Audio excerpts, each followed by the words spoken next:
मैं गरिमा अग्रवाल आप सभी का वंदन करती हूँ, अभिनंदन करती हूँ।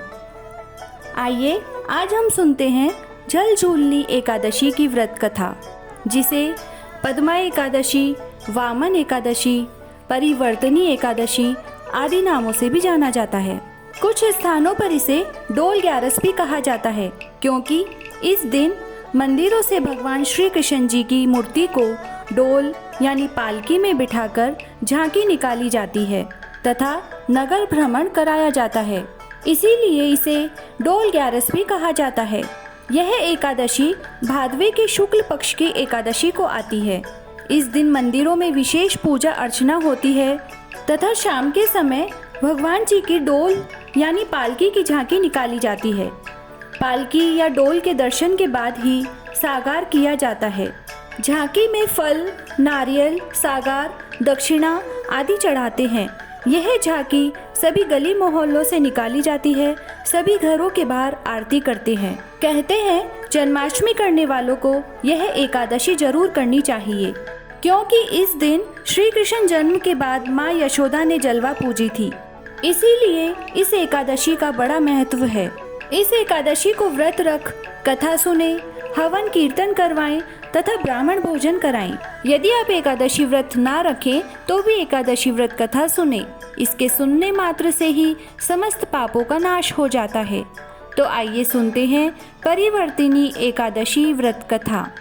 धर्मराज युधिष्ठिर बोले कि हे भगवान, भादो की शुक्ल पक्ष की एकादशी का नाम तथा विधि क्या है? उस एकादशी के व्रत को करने से कौन सा फल मिलता है तथा उसका उपदेश कौन सा है, सो सब कहिए। श्री कृष्ण भगवान बोले कि हे राजश्रेष्ठ, अब मैं अनेक पाप नष्ट करने वाली तथा अंत में स्वर्ग देने वाली भादो की शुक्ल पक्ष की वामन नाम की एकादशी की कथा कहता हूँ। इस एकादशी को जयंती एकादशी भी कहते हैं।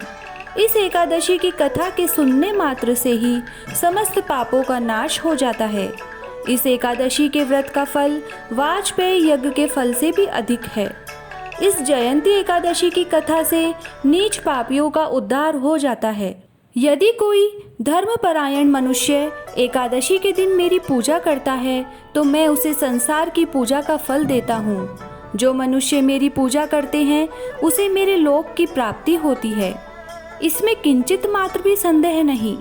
जो मनुष्य इस एकादशी के दिन श्री वामन भगवान की पूजा करता है वह तीनों देवता अर्थात ब्रह्मा, विष्णु, महेश की पूजा करता है।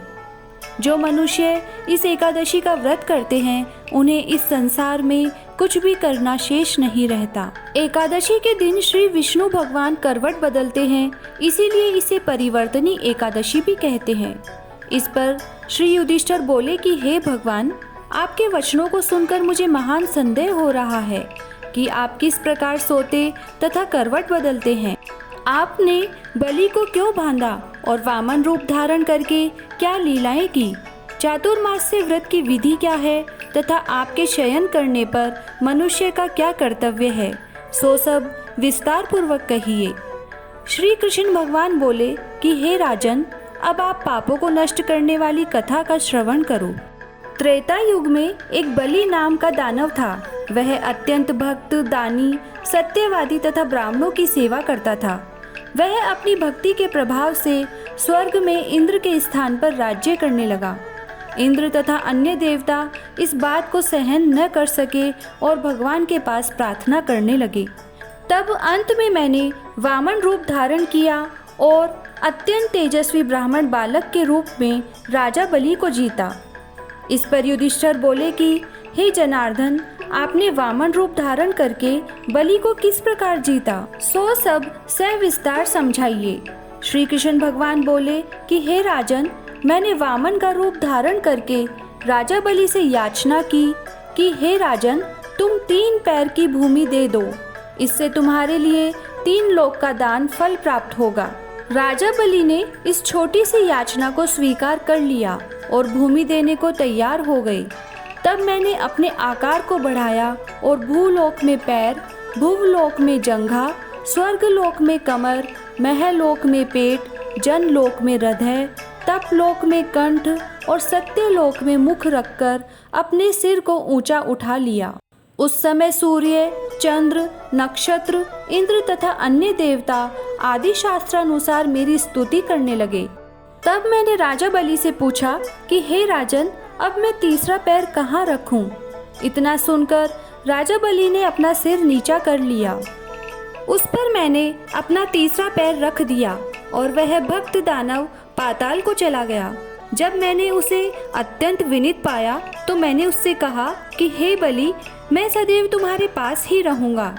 इसीलिए भादों के शुक्ल पक्ष की एकादशी को परिवर्तिनी नामक एकादशी के दिन मेरी एक प्रतिमा राजा बलि के पास रहती है और एक क्षीर सागर में शेषनाग पर शयन करती है। इस एकादशी को विष्णु भगवान सोते हुए करवट बदलते हैं। इस दिन त्रिलोकी के नाथ श्री विष्णु भगवान की पूजा की जाती है। इसमें चावल और दही सहित रूपा का दान किया जाता है। इस दिन रात्रि को जागरण करना चाहिए। इस प्रकार व्रत करने से मनुष्य समस्त पापों से मुक्त होकर स्वर्ग लोक को जाता है। जो इन पापों को नष्ट करने वाली कथा को सुनते हैं उन्हें अश्वमेध यज्ञ का फल मिलता है। जय श्री राधे।